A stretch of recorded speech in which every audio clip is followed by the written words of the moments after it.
Shalom, puji Tuhan, selamat pagi Bapak Ibu Saudaraku yang saya kasih. Ya puji Tuhan ya, saya senang bertemu dengan Bapak Ibu Saudara. Ya. Nah saudara, tema kita hari ini sangat spesial ya. Saya sangat-sangat diberkati, yaitu tentang bagaimana sih kalau ada masalah, kita tanggapi dengan cara pandang yang positif. Kadang-kadang jujur ya, seringkali kita kecewa, benar enggak? Ada yang suka dengan masalah, sini angkat tangan. Ada yang suka hobi dengan masalah, angkat tangan. Enggak ada ya. Ya saudaraku, bahagia di tengah penderitaan. Saudaraku, tapi dalam tema ini meresponi secara benar. Karena seringkali kita meresponi atau menanggapi masalah dengan tidak benar. Jadi bagaimana meresponi masalah itu dengan benar ketika kita diperhadapkan dengan persoalan atau pergumulan. Nah saudara, untuk itu mari saya akan bacakan Yakobus pasal 1 ayat 1 sampai dengan ayat yang ke-8. Fokus kita nanti hanya di ayat 2. Tapi saya baca secara keseluruhan dari segi perikopnya saya bacakan. Nanti saya singgung sedikit saja, tapi hanya ayat 2. Sungguh firman Tuhan sangat dalam. Sangat dalam firman Tuhan. Karena itu belajar ya, mendalami baca Alkitab dengan sungguh-sungguh. Ya, saya bacakan Yakobus pasal 1 ayat 1 sampai dengan ayat yang ke-8. Demikian firman Tuhan, salam dari Yakobus, hamba Allah dan Tuhan Yesus Kristus kepada ke-12 suku di perantauan. Saudaraku, anggaplah sebagai suatu kebahagiaan apabila kamu jatuh ke dalam berbagai-bagai pencobaan.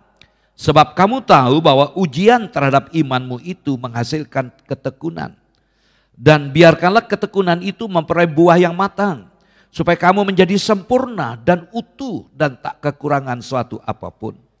Tetapi apabila di antara kamu ada yang kekurangan hikmat, hendaklah ia memintanya kepada Allah yang memberikan kepada semua orang dengan murah hati dan dengan tidak membangkit-bangkit. Maka hal itu akan diberikan kepadanya. Hendaklah ia memintanya dalam iman. Dan sama sekali jangan bimbang. Sebab orang yang bimbang sama dengan gelombang laut yang diombang-ambingkan kian kemari oleh angin. Orang yang demikian janganlah mengira bahwa ia akan menerima sesuatu dari Tuhan. Sebab orang yang mendua hati tidak akan tenang dalam hidupnya. Amin. Berbagai yang membaca mendengarkan, merenungkan serta memelihara firman Tuhan. Puji Tuhan. Saudaraku yang saya kasih dalam Tuhan Yesus Kristus, bagaimana seharusnya kita menanggapi? Menanggapi setiap masalah dengan benar, itu sangat tergantung dari pemahaman kita, dari pengertian kita terhadap persoalan yang kita hadapi. Jadi dibutuhkan, jadi bukan hanya perasaan kita. Ya. Nah saudara, hari ini coba kita akan memahami hal ini. Saudaraku, ayat yang kedua, mari kita baca sama-sama. Enggak usah buka masker ya, kecuali saya. Ini aman ya, ada ozon. Ya, sama-sama. 2, 3. Saudara-saudaraku, anggaplah sebagai suatu kebahagiaan apabila kamu jatuh ke dalam berbagai-bagai pencobaan. Amin. Perhatikan, anggap sebagai suatu kebahagiaan. Ketika kita diperhadapkan dengan persoalan kita. Ini sesuatu yang paradok, bertentangan. Ya, sesuatu yang aneh. Masa dalam saat penderitaan disuruh kita berbahagia? Abi kata berbahagia ini dalam bahasa Yunani kata kara. Kata kara itu sukacita yang betul-betul melimpah. Masa sih? Saudaraku, pergi ke Bali, sangat menyenangkan. 2 minggu lalu saya ke Bali 1 bulan. Ya kaitan dengan wisuda mahasiswa di mana saya juga mengajar di STT di sana. Saya sempat juga waktu-waktu senggang, saya jalan-jalan ke Pantai Pendawa, ada beberapa tempat wisata dengan anak rohani saya di sana. Sempat menikmati malam hari, makan bersama dengan beberapa alumni juga yang pernah dulu kebaktian di sini. Saudaraku, saya yakin berapa pendeta-pendeta di mana saya kebetulan ada di beberapa organisasi di Semarang, bahkan 3 hari yang lalu berapa pendeta, Pak kapan kita, kebetulan saya ketuanya, kapan kita pendeta pengurus PGPI Jawa Tengah bisa jalan-jalan ke Bali. Saya bilang oke, ya kita mulai nabung aja, tidak usah cari dana. Ya saya kasih gambaran sekian juta biaya untuk 1 orang menikmati, bawa keluarga sekalian. Jadi pergi ke Bali itu menyenangkan, membahagiakan. Nah sekarang kalau ada masalah, membahagiakan, menyenangkan. Ya bangkrut, gagal, menyenangkan. Tentu kita bertanya, Yakobus ini kok bisa ngomong begitu? Yang benar aja. Masa dikatakan orang yang menderita itu bahagia? Kita bisa membayangkan kalau saudara jemaat pada waktu itu menerima surat ini. Yakobus ini adalah saudara kandung secara biologis. Satu ibu. Karena Tuhan Yesus dititip Tuhan lewat rahim. Dipinjam rahimnya Bunda Maria, bukan dari hubungan biologis. Karena Tuhan Yesus tidak punya bapak. Ya, Bapak Yusuf itu adalah bapak yang yang memelihara dia. Ya, saudaraku bukan bapak sambung juga ya. Ya, bapak memelihara dia. Tetapi dia cuma dilahirkan lewat rahim Bunda Maria. Dan Ibu Maria dengan Yusuf punya anak-anak, salah satu Yakobus. Dan Yakobus dipercayakan juga sebagai gembala ya gereja di Yerusalem. Dan luar biasa, tadinya Yakobus anti dengan kakak tirinya ini, anti, nggak percaya. Namun dari pengalaman pergumulan, ketika pengalaman Pentakosta, dia punya pengalaman spirit yang luar biasa, sehingga dia juga memberikan hidupnya kepada Tuhan. Nah kalau saudara membaca ayat 1 tadi, bahwa surat ini ditujukan kepada orang-orang Kristen latar belakang Yahudi. Dikatakan dalam ayat 1 tadi, 12 suku. Ini menggambarkan orang Israel yang menjadi Kristen yang tersebar. Perhatikan kata dikatakan dalam ayat 1 di perantauan. Kata di perantauan itu dari kata diaspora yang kita kenal dengan diaspora, tersebar. Namun kata ini diaspora ini kata menyebar tapi sekaligus menuai. Dan itu kita lihat orang-orang Kristen yang keluar dari Yerusalem mengalami penderitaan yang luar biasa, namun saat mereka lari mencari perlindungan Tuhan, mereka ingat apa yang Tuhan pesan kepada mereka. Dalam Kisah Rasul 1 ayat 8, menjadi saksiku di Yerusalem dan Yudea dan Samaria dan sampai ke ujung bumi. Baru mereka ingat setelah pasca Paulus yang dulu namanya Saulus dengan teman-temannya menganiaya Stefanus, bahkan membunuh Stefanus. Dan Paulus ini mengejar orang Kristen. Dan orang Kristen di gereja Yerusalem keluar pergi Yerusalem menyebar. Dan Yakobus menulis surat ini kepada orang-orang Kristen yang sedang menderita itu.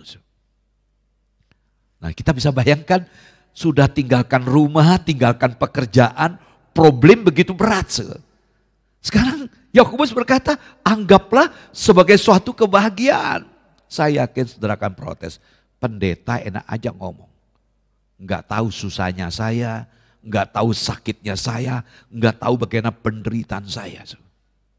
Ya saudara yang saya kasih, coba kita akan belajar hari ini. Bagaimana?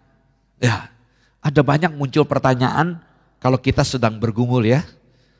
Ya baik anak muda, baik mahasiswa. Ya, yang baru datang ke Semarang mungkin baru 1 minggu, 2 minggu, lista belum ya. Sementara papa mama akan tinggalkan kamu. Rasanya kayak apa? Sudah kita senang di rumah, home sweet home, tinggal di kos. Pasti kayaknya belum makanan Semarang. Tapi puji Tuhan sekarang sih saya berani jamin ada banyak variasi mau ala Arab, ini promosi makanan. Saya orangnya kuliner juga. Ada di sini ada macam-macam selera Jawa Timuran juga ada. Di depan gereja ini ada juga selera Jawa Timur. Sudah aman. Kalau zaman dulu saya di Semarang ini isinya manis semua, paling susah. Nah itu pergumulan juga. Nah Bapak Ibu Saudaraku yang saya kasih dalam Tuhan Yesus Kristus. Jadi peranggapan kita adalah apa? Saat kita berada dalam tekanan, saat kita berada dalam kesulitan, kita tidak boleh bersedih, kita tidak boleh bergembira, kita harus tetap tersenyum. Begitukah? Saudara, ini hal yang coba kita hubungkan dengan ayat tadi. Apakah kita harus tersenyum, tertawa, bahagia?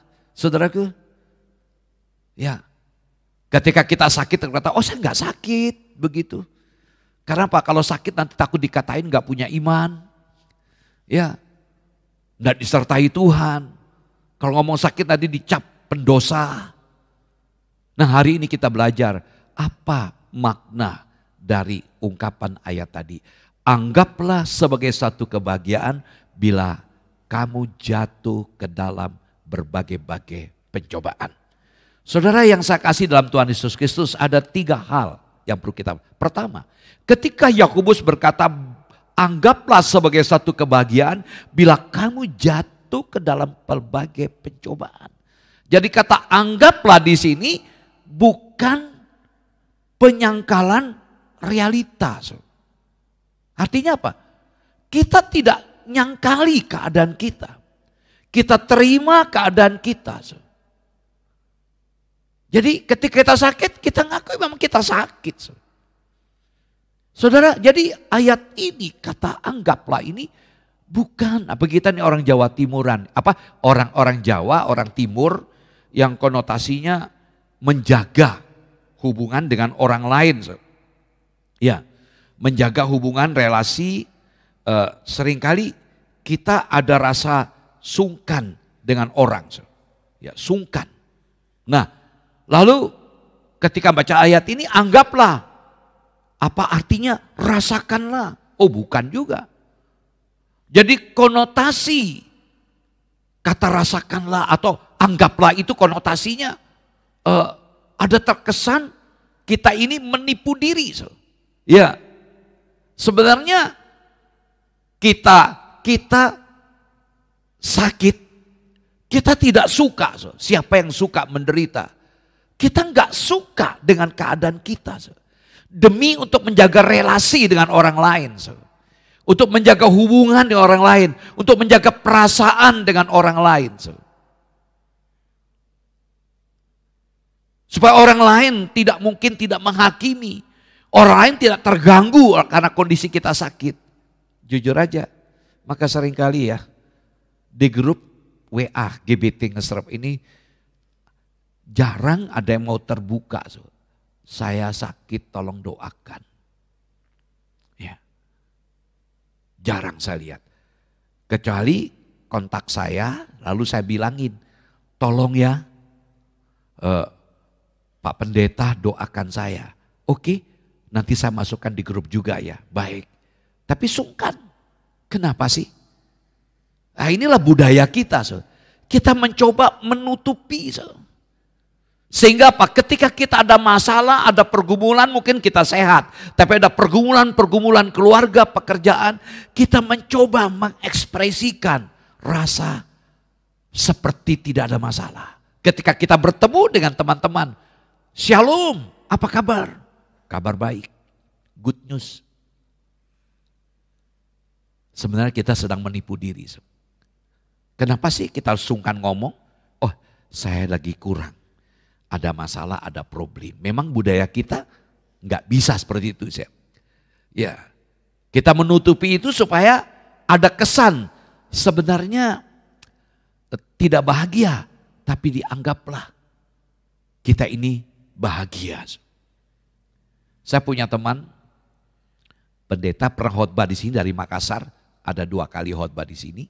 Beliau salah satu fakulti dari Institut Hagai. Dia menjadi salah satu fakulti di Medan. Nah kebetulan yang owner salah satu hotel terkenal di Medan, Pak Pendeta sudah makan. Karena dia berasal dari Semarang. Dia berkata, sudah padahal belum. belum makan. Lalu melayani, karena dianggap sudah makan gak diajak makan. Sampai jam 10 malam dia curhat dengan teman-temannya. Aku ngeleh, aku lapar. Apa gak dikasih makan? Tadi saya sungkan, saya bilang belum. Itulah kita kan. Saudaraku, jadi ada budaya sungkanan sehingga kita berupaya untuk menutupi. Nah, perhatikan kata anggaplah. Anggaplah sebagai satu kebahagiaan bila kamu jatuh ke dalam berbagai cobaan. Kata anggap dari kata hegeomai. Hegeomai itu memiliki makna pertimbangkanlah dengan matang. Ada aspek penilaian. Jadi kata hegeomai ini artinya ada kaitan dengan pemikiran kita. Pemikiran kita tentang sesuatu. Bagaimana kita menilai sesuatu yang terjadi itu dengan cara yang benar. Sebagai contoh, tidak usah dibacakan ayatnya. Filipi pasal 3 ayat 7 dan 8. 3 kali Paulus menggunakan kata kuanggap, menganggap. Setelah Paulus yang punya latar belakang kehidupan sebagai Yahudi asli, yang menjalankan syariat ibadah Israel Yahudi yang begitu ketat. Dan dia juga bisa berbangga karena dia juga salah satu penganiaya orang beriman. Tapi dia katakan semua aku anggap sampah. Aku anggap sampah setelah aku mengenal Yesus. Jadi tidak ada yang bisa aku banggakan dari semua kehebatan saya di masa lalu. Setelah aku kenal Yesus, aku anggap hegeomai. Sampah. Sampah dalam teks Yunani dalam ayat itu kotoran hewan. Bayangkan kehebatan dia dianggap kotoran hewan. Jadi ada penilaian yang benar. Saudara yang saya kasih, kita lihat gambar ini. Dua orang ini punya perspektif berbeda dengan angka ini. Satu yang berkata 6. Yang satu bilang 9. Nah, seringkali perspektif, cara pandang kita, lensa yang kita gunakan, kacamata yang kita gunakan ketika masalah ada, bisa membuat kita keliru. Saudara yang saya kasih, jadi kenapa kita anggap sebagai satu kebahagiaan, memberikan contoh pupuk. Bagi kita itu pupuk yang suka steril, yang suka bersih dan sehat. Pupuk itu kotor, kan dari kotoran hewan misalnya. Bahkan ada aspek kimia. Tapi di pupuk yang sama, ya Pak Adril yang ahli ini, dari IPB. Ya saudaraku, pupuk yang sama di tukang kebun, bagian pertanian. Bisa menghasilkan tanaman yang sehat dan buah yang sehat. Saudaraku yang saya kasih, jadi ketika berbicara anggaplah sebagai satu kebahagiaan bila engkau jatuh ke dalam percobaan, dalam pencobaan atau dalam masalah, problem. Jadi kata anggap itu milikilah perspektif yang benar, cara pandang yang benar. Bagaimana cara menyikapi problem itu sehingga membuahkan efek yang berbeda dari orang yang mengalami masalah. Ya, saya masih selalu ingat kesan seorang tante tinggal di Jalan Barito. Beliau sudah tidak ada. Beliau mengalami sakit kanker stadium 4. Saya ingat Bapak Pendeta senior saya waktu itu saya masih pengerja. Sudah merintis di sini tapi saya mengabdi di gereja besar di Tanah Mas dan Gajah Mada waktu itu. Lalu beliau ajak saya, kita besuk yuk. Terus saya sangat kaget, tante ini tahu sebentar lagi dia akan meninggal stadium 4. Dan benar berapa hari kemudian dia meninggal. Tapi wajahnya beliau tidak kelihatan, bukan menipu diri. Dia tahu, dia katakan sebentar lagi saya akan menghadap Bapa di sorga. Tapi tidak ada tersirat ketakutan, ada aspek kebahagiaan. Bahkan beliau menasehati kami, jaga kesehatan. Saya Bapak Pendeta saya bilang, Hen, Luar biasa ya disebut namanya. Wah luar biasa. Tidak ada ketakutan takut mati. Kenapa? Karena dia punya cara pandang yang berbeda. Jadi perspektifnya, cara pandangnya. Melihat masalah itu bukan sesuatu yang negatif. Biarlah pagi ini kita belajar bersama-sama. Ya saudaraku, jadi ini bukan penyangkalan diri. Ya kita menipu, oh nggak ada masalah aku, padahal ada masalah.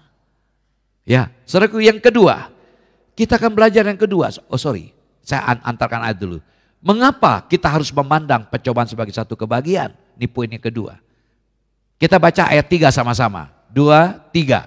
Sebab kamu tahu bahwa ujian terhadap imanmu itu menghasilkan ketekunan. Dirupanya masalah itu untuk menguji iman kita. Ujian terhadap imanmu itu menghasilkan ujian terhadap imanmu. Mengapa dalam ayat yang ke-5 sampai ke-8 kita membutuhkan hikmat. Ini kaitan dengan perspektif juga, cara berpikir kita. Jadi kita membutuhkan hikmat sehingga betul-betul kita menjadi orang yang tidak bimbang, ada keyakinan. Walaupun kita sedang diperhadapkan dengan problem yang begitu berat, kita tetap kekeh dengan prinsip, bagiku Yesus satu-satunya. Dan saya tidak akan menggeserkan Tuhan dalam hidup saya. Ada sebuah keyakinan yang kokoh dalam dirinya. Nah saudara, ini sesuatu yang menarik. Yang kedua, kata anggaplah sebagai suatu kebahagiaan. Ini bukan berarti keterpaksaan. Ya terpaksa mau bagaimana? Yang pertama tadi penyangkalan. Yang kedua keterpaksaan. Saudara, jadi perhatikan. Ayat 3 ini bukan berbicara tentang apa? Tentang konsep, orang Jawa bilang pasrah bongkoan. Sudahlah, memang kodratku, nasibku kayak begini, saya pasrahkan sajalah kepada Tuhan. Bukan. Atau bahasa Jawanya nerimo. Menerima keadaan itu. Bukan itu. Saudara, jadi orang yang nerimo atau pasrah itu adalah orang yang memiliki keterpaksaan dan kepasipan dalam menerima kondisi buruk yang dia alami. Jadi pasrah bongkoan itu sesuatu yang tidak disetujui oleh firman Tuhan. Seringkali saya pasrah bongkoan. Bedanya yang kata menyerahkan sepenuhnya kepada Tuhan. Ya, nah saudaraku, jadi di sini kita belajar bagaimana kita menerima secara positif masalah yang kita gumuli. Nah, kata tekun. Ini menarik. Banyak orang memulai dengan baik, menjadi Kristen, ngambil keputusan, dibaptis, jadi Kristen setia. Namun ketika ada masalah, entah masalah keluarga, masalah pekerjaan, masalah kesehatan, akhirnya berkata apa? Aku gak kuat. Ajaran Kristus terlalu berat. Untuk apa aku menjadi Kristen? Mundur. Nah kata ketekunan ini coba kita pikirkan bersama-sama. Kata ketekunan dari kata hupomone. Kata hupomone dari kata hupo dan meno. Ya, dari kata mone, hemeno. Ya. Nah saudaraku, kata hupo itu di bawah, meno itu tinggal. Jadi tinggal di bawah. Saudaraku, jadi kata hupomone ini dikaitkan erat dengan apa? Dengan pengharapan sekaligus aktif. Jadi ketika bicara ketekunan itu adalah tabah yang aktif. Mengapa? Kata hupomone bertentangan dengan kata nerimo atau pasrah bongkoan. Pasrah bongkoan sehingga tidak buat sesuatu. Bisa contoh ya. Sekarang ini ada yang menganut pandangan sampai hari ini ada beberapa teman saya tidak mau divaksin. Wah itu antikris. Akhirnya dia bingung, mau naik pesawat yang nggak bisa, ya, mau kemanapun. Kita yang sudah sampai booster, sekarang sudah booster kedua ya, sudah booster itu kita aman saja, nggak ada halangan. Saudaraku, lalu ketika ada masalah, mulai menyalahkan Tuhan. Sudahlah, maunya Tuhan bagaimana? Lalu nggak buat sesuatu. Kata hupomone bukan begitu. Jadi kata ketekunan bukan begitu. Dalam kondisi yang begitu berat pun, dia tetap aktif. Bisa contoh, saya tadi katakan masalah vaksin. Ya, karena salah satu strategi cara untuk mengantisipasi supaya kita tidak kena terinfeksi virus, kita perlu divaksin. Saya aja di awal penyebaran virus ini, saya pertama tahun 2020 karena mau berangkat ke Timur Tengah, Januari saya vaksin flu. Ya, supaya tidak tersebar oleh virus di pesawat. Ya, sampai harus pakai masker. Lalu yang kedua, ketika masuk ke masa penyebaran virus, yang pertama itu bulan Mei, dokter telepon saya, Pak Henok, mau enggak dengan Pak Subekti saya sediakan untuk vaksin paru-paru. Agak mahal. Berapa dok? 1.500.000 katanya. Baik dok, saya suntik vaksin paru-paru. Dia bilang sih ini bukan untuk menyembuhkan COVID, untuk menjaga. Ya, ada orang kan yang punya iman, ngapain vaksin? Sudah menyerah. Dokter ada juga, itu adalah alat Tuhan. Ya, memang kita tahu virus ini juga ulahnya manusia. Bahkan saya dengar beberapa hari yang lalu sudah diketemukan obatnya. Di Cina kalau dirupiahkan obat dari sakit COVID, harga kalau dirupiahkan 600 ribuan. Ini ada Pak Dokter di sini. 600 ribu dok, sudah tersebar di China. Itu di bawah merek vaksin yang kita pakai apa? Pfizer, merek Pfizer. Padahal Pfizer itu konotasi Amerika. Berarti ada kerjasama. Jadi penyakit ini penyakit dibuat. Nah saudara, seperti virus kan, virus komputer kan. Ya kita jengkel ya, saya punya satu perangkat gereja multimedia, kita punya radio streaming. Kena virus, kita minta ahli-ahli komputer, Pak ini harus ditebus sampai 50-an juta. Dan itu pun menipu, ada berapa orang tertipu. Kena virus, kenapa dibikin virus? Supaya dijual antivirusnya. Jadi rupanya orang-orang farmasi terinspirasi dari komputer. Dibikin virusnya lalu antivirusnya. Nah, ini dunia kedokteran yang paling tahu. Ini bukan fitnah ya, ini dari segi ilmu. Tapi bagi kita sebagai orang Kristen, jangan sudahlah menyerah aja lah, kalau mau mati matilah, mau hidup hiduplah. Enggak begitu. Bagi karena itu teman-teman yang belum booster, ayo silakan. Ya, yang pertama, yang kedua mungkin sudah yang lalu untuk para medis ya. Nah saudaraku, mari kita belajar hari ini. Ya, jadi ketika bicara ketekunan, berarti kita siap ada di bawah kondisi itu. Memang gak enak. Siapa yang senang menderita? Gak ada. Firman Tuhan tidak mengajar seperti itu. Jadi tabah yang aktif. Satu sisi kita gak kuat. Menderita. Tapi tetap bertahan. Ada di bawah kesulitan itu. Tetap terus berjuang. Yang sedang gagal hari ini tetap bertekun. Terus berjuang. Apapun dan bagaimanapun keadaan saudara. Tetap bertekun. Jangan hanya mengawali dengan baik. Mengakhiri dengan tidak baik. Mundur. Jangan. Tidak ada kata menyerah. Itu ciri dari orang yang hupomone. Yang siap bertahan di bawah ketekunan. Nah Yakobus 1 ayat keempat. Dikatakan ayat 4. Dan biarkanlah ketekunan itu memperoleh buah yang matang. Supaya kamu menjadi sempurna dan utuh dan tak kekurangan suatu apapun. Jadi ketekunan itu saudaraku dikatakan memperoleh buah yang matang. Ketekunan ada hasilnya matang, sempurna, utuh dan menarik. Kata yang dipakai, kata matang, sempurna dari kata Yunani yang sama, teleos. Ingatlah kata Jawa telo ditambah teleos.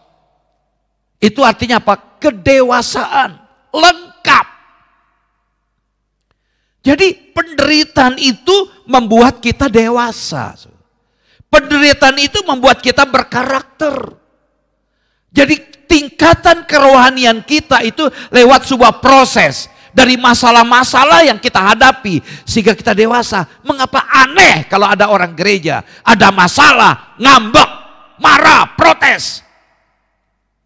Orang ini nggak mau diproses, nggak mau dibentuk. Pembentukan karakter kita lewat kesulitan-kesulitan itu entah mungkin lewat relasi yang kurang baik karena sikap teman kita yang tidak baik. Kita belajar terima. Kita lalu minta hikmat dengan Tuhan, beri kemampuan kepadaku agar aku tetap beriman percaya kepadamu. Sehingga saya tidak menyimpan kebencian dengan dia. Saya bisa menerima kenyataan ini sebagai bagian dari proses untuk membentuk saya. Bagi yang sudah menikah tentu punya pengalaman. Waktu pacaran semuanya indah. Ya, kayak film India berjalan slow motion di bukit berbunga, jalan mengambang. Asik kan? Mengambang. Tapi ketika menikah tidak seindah warna aslinya. Nggak kaget, suaminya tidurnya ngorok. Ya ribut masalah makanan, cara berpikir ketika anak lahir, cara mendidik anak berbeda. Suami bilang, jangan begitu. Istri, begini menurut ibuku, begini menurut ayahku. Bertengkar. Tapi sebenarnya itu bagian dari proses untuk kita dewasa. Maka aneh kalau ada orang sudah menikah sampai tua, masih ribut melulu terus. Ya. Jangan berpikir saya dengan istri selalu sama pandangan. Tidak. Tapi kami belajar untuk saling mengerti, saling memahami. Itulah kedewasaan. Saudaraku yang saya kasih dalam Tuhan Yesus Kristus. Jadi ketekunan ini mendatangkan buah yang matang. Buah ini adalah metafora, gambaran, kiasan. Ingat, sebuah tanaman untuk menghasilkan buah, ya kadang-kadang buah itu ada proses yang dijalani. Bisa kena hama, busuk, gak bisa kita nikmati. Jadi ada proses di hidup kita. Jadi bagaimana kita bisa menampilkan iman yang praktis. Ya, dan iman praktis itu adalah iman yang tekun. Jadi iman bukan asal ngomong, kau percaya Tuhan enggak? Amin, saya percaya. Kamu berimanlah kepada Yesus, amin. Tapi kenapa kok ngomel? Kenapa kok ngambek? Kenapa kok protes? Kenapa kok kecewa? Berarti dia nggak punya iman yang praktis. Iman yang praktis adalah iman yang tekun. Jangan gampang tersinggung jadi orang Kristen. Saya kadang aneh ya. Ada orang levelnya sudah naik, harus jadi bapak rohani, tapi kayak anak kecil. Itu saya lihat. Tersinggung. Kau tersungging masih lumayan bagus. Ini tersinggung. Saudaraku yang saya kasih dalam Tuhan Yesus Kristus. Jadi ketika ungkapan anggaplah sebagai satu kebahagiaan. Kebahagiaan ini diekspresikan, dinyatakan dengan tambahan kata sifat. Yang menunjukkan, saya katakan tadi, kara, sukacita yang penuh, lengkap. Saudaraku, jadi kebahagiaan, anggaplah sebagai suatu kebahagiaan di sini, kata erat dengan aspek kekinian. Jadi bukan di sorga, kekinian sekarang ini. Lewat penderitaan itulah kita diproses, dibentuk. Sehingga kita memiliki karakter yang indah di dalam Tuhan. Iya ya, kok luar biasa orang itu ya. Dulu kok begini. Kemarin saya ngobrol dengan adik saya. Dulu mereka aktif di sebuah gereja. Saya sebut ini loh, saya nyapa teman kalian. Wah itu kacau balau. Dulu nggak punya tanggung jawab dengan istri bla bla gini. Tapi sekarang kok jadi indah. Nah itulah karakter yang indah. Proses-proses, diproses, dibentuk. Tetapi kata anggaplah sebagai satu kebahagiaan ini juga bisa berbicara tentang yang bersifat yang akan datang. Eskatologi, eskatos. Yang akan kita alami nanti kalau ketemu dengan Tuhan. Dalam Yakobus pasal 1 ayat yang ke-12. Kita akan mendapatkan mahkota kehidupan. Karena itu kita berbahagia. Jadi ini kaitan dengan di dunia dan di sorga. Selama kita di dunia ada masalah, masalah itu bisa membuat kita berkarakter. Sudah bisa amati kembali ayat 3 dan 4. Tetapi di sorga nanti, ayat 12. Kalau kita bertahan dalam penderitaan, kita mendapat mahkota hayat atau mahkota kehidupan. Haleluya. Saat itu aku, ya kalau ada masalah tidak usah dibesar-besarkan masalahnya. Ya, bersyukur, bersukacita, tetap tabah, tapi aktif. Ya, jangan menyerah begitu saja. Tetap lakukan segala upaya. Karena dunia kita bukan semakin tambah enak, tambah bagus, banyak kesulitan. Rasakan kan? Semua barang mulai naik semua. Makanan pun Indomie naik 3 kali lipat katanya. Iya toh. Nah banyak. Karena bahan bakar naik. Ya saya rasakan sekali berat tuh. Saya pakai Decklight hampir 20.000 per liter. Bingung juga padahal butuh. Itu kebutuhan.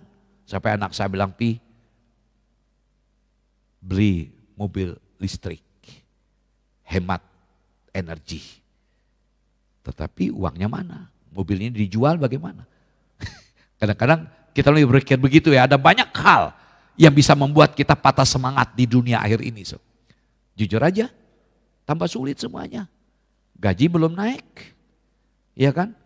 Sementara ya semua barang naik. Saudaraku,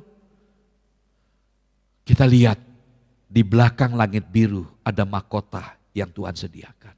Memang dunia ini tidak pernah menjanjikan kebahagiaan yang kekal. Enggak ada. Mengapa di Yerusalem baru nanti dikatakan tidak lagi ada air mata. Selama kita tinggal di dunia ini penuh dengan pergumulan air mata. Seringkali kita menangis. Jadi buah yang matang. Ini yang kita rindukan. Jadi masalah problem itu bisa menghasilkan buah yang matang. Teleios. Ya. Si kita dapat menyelesaikan dan genap. Saudaraku yang saya kasih, jadi ketekunan iman akan menghasilkan kegenapan kerja. Ya, bukan hanya dimulai, tapi juga harus dapat dipertahankan, bahkan diselesaikan. Teman-teman yang sudah aktif pelayanan, jangan pernah mundur dari pelayanan. Kalau Anda menjadi orang yang dewasa, maaf ya, bicara dewasa bukan bicara masalah umur. Ada orang umurnya sudah tua, senior, malah kayak anak-anak, ngambek kan? Jangan. Orang yang dewasa, belajar, memiliki perspektif yang benar terhadap masalah. Seorang anak muda, dia datangi Bapak Pendeta, Pak Pendeta, tolong doakan saya Pak Pendeta. Iya nak, apa yang kamu ingin doakan? Pak Pendeta, saya ini kurang sabar. Ya. Bantu saya untuk bisa belajar bersabar. Lalu Bapak Pendeta berdoa, Tuhan, berikanlah masalah-masalah kepada anak mudamu ini. Dari hari ke hari dia mengalami persoalan-persoalan. Padahal mereka berlutut berdua. Anak muda ini pegang pundak, bukan begitu, berikan aku kesabaran. Iya, lewat masalah-masalahmu itu kau belajar bersabar. Dan seringkali kita jadi orang gak sabar. Itulah cara Tuhan untuk kita. Karena itu mari kita belajar ya. Jadi orang yang apa? Bertekun, hupomone. Siap ada di bawah tekanan. Apa yang sedang saudara alami sekarang ini? Hupomone. Siap ada di bawah masalah saudara. Karena itu akan menghasilkan karakter yang indah. Yang ketiga, ingat tadi yang pertama apa? Bukan penyangkalan diri. Yang kedua bukan keterpaksa. terpaksa menerima keadaan. Sehingga menyerah dengan keadaan. Oh enggak begitu. Yang ketiga, bukan bentuk penyiksaan diri. Alkitab tidak mengajar kepada kita untuk apa? Untuk menjadi orang Kristen yang suka menderita. Ya, Alkitab tidak mengajar kepada kita teologi penderitaan. Jadi Kristen karena ada ayatnya, barang siapa mengikut aku, dia harus memikul salib, menyangkal diri, memikul salib dan mengikut aku. Oh bukan begitu. Ada dua pandangan teologi yang ekstrim. Teologi kemakmuran. Jadi Kristen makmur. Tidak ada penderitaan, selalu sukses. Itu yang diajarkan. Ya. Kalau ada masalah berarti ada dosa. Imannya enggak benar. Dan ada muncul lagi teologi, ini bukan asumsi ya, tapi ada pandangan ajaran Kristen seperti itu. Jadi kalau menjadi Kristen harus menderita. Artinya mencari-cari penderitaan. Tolong kita belajar di sini. Nah, kata pencobaan dalam ayat ini dari kata perazo atau perasmos. Memang kata perasmos bisa memiliki dua makna.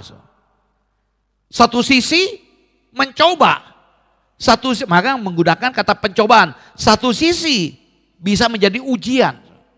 Jadi kata perasmos ini dalam pandangan pertama, masalah itu bisa dipakai oleh setan untuk membuat kita tidak beriman lagi. Tapi masalah yang sama dipakai oleh Allah untuk menguji iman kita. Jadi kata perasmos memiliki dua makna. Nah, dalam konteks pembicaraan kita, kata perasmos dalam ayat 2 ini, penderitaan yang datang dari luar diri kita. Dari orang lain, dari lingkungan, situasi politik, kondisi kesehatan, ekonomi dari luar. Bahkan dari pekerjaan setan.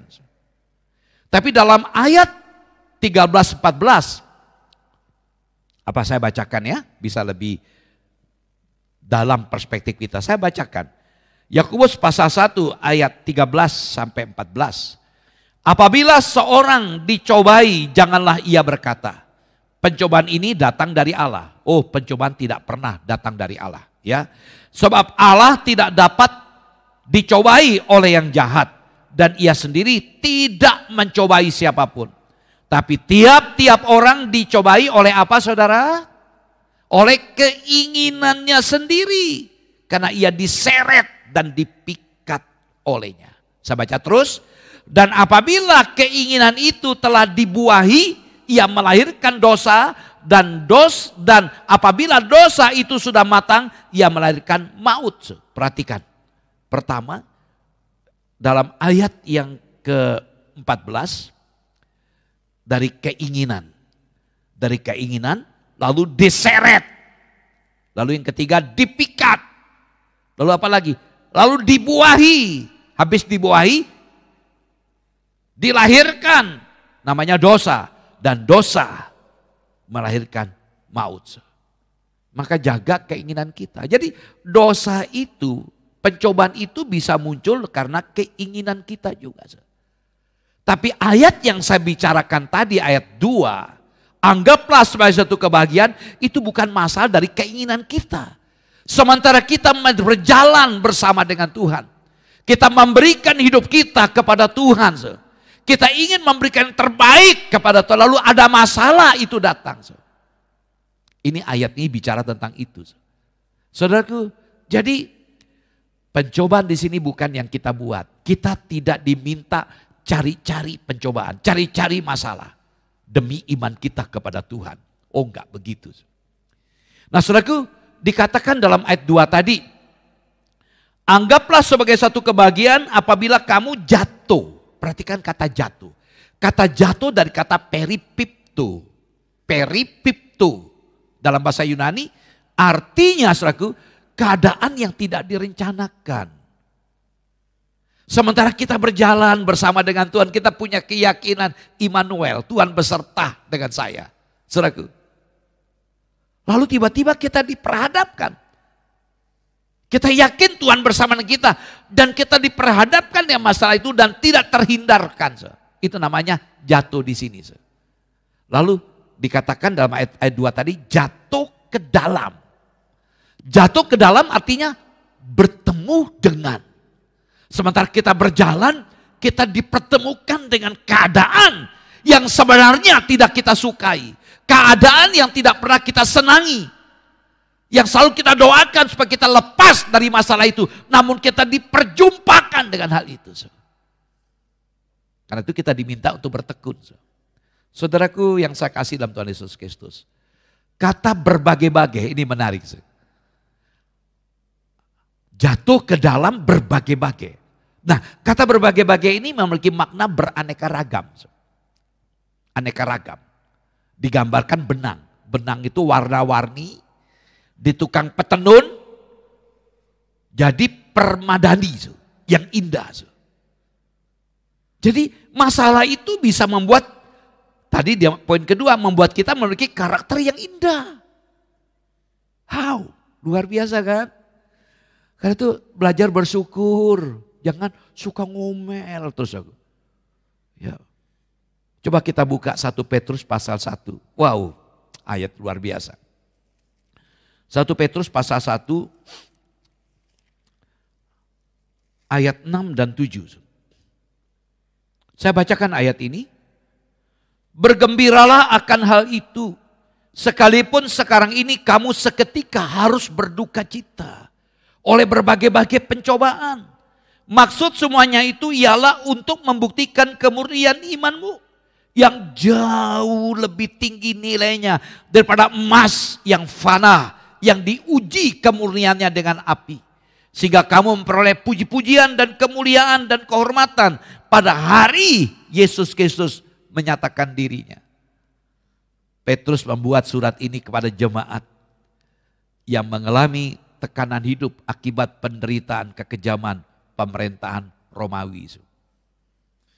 Dikatakan dalam ayat 6, bergembiralah, sama dengan anggaplah akan hal itu.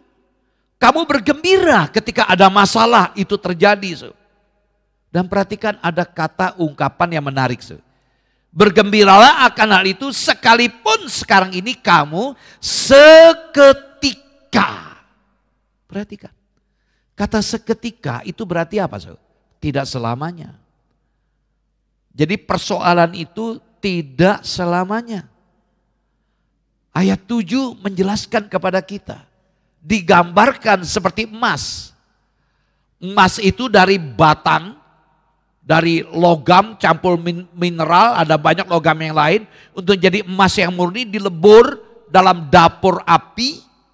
Ya, api panasnya kurang lebih 1000 derajat Celcius. Bayangkan kalau emas itu bisa ngomong, jangan, berat. Tetapi emas itu mendatangkan kemurnian, keindahan. Ketika dia ada dalam api pemurnian itu. Dan seringkali kita enggak menerima, kenapa kok aku menderita seperti ini. Tapi ingat kata Alkitab, seketika, maaf ya. Kalau toh tidak sembuh, minta maaf. Kalau toh tidak sembuh, paling banter apa saudara? Tolong jawab. Ayo, kalau enggak sembuh paling banter apa? Menghadap Bapa di sorga. Ya. Adik saya katakan, Kak, ketemu dokter Terawan, bisa jadi hamba Tuhan, bisa lebih panjang umur. Ya tetapi duitnya sekarang 60 juta untuk bersihkan cuci otak gitu. 60 juta gak sedikit. Ya, kalau ada sponsor ya puji Tuhan kan, saya mau. Ingin. Tapi bagaimana kan, tapi jangan cari-cari penderitaan kan. Kita berupaya berdoa, saya udahlah kita antisipasi aja. Makan yang teratur, jaga kesehatan, gaya hidup yang benar aja lah. Ya kan, sudah tahu berlemak, ya katakan tidak, dulu kan pernah nikmati. Ya kan? Karena ada orang tua sudah umur masih tetap wow. Duren berani makan sampai 3 buah. Cop, enak. Habis makan gulanya tinggi. disuntik insulin. Kadang geli juga saya lihat. Demi hanya kepuasan di mulut. Mari kita belajar hari ini Bapak Saudaraku. Penderitaan itu seketika.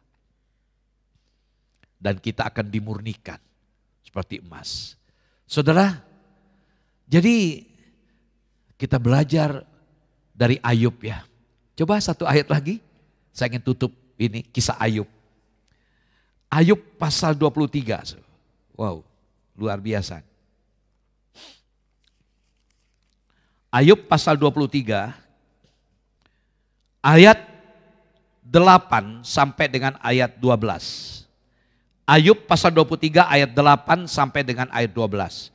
Sesungguhnya kalau aku berjalan ke timur, ia tidak di sana. Atau ke barat, tidak kudapati dia. Di utara ku cari dia, ia tidak tampak.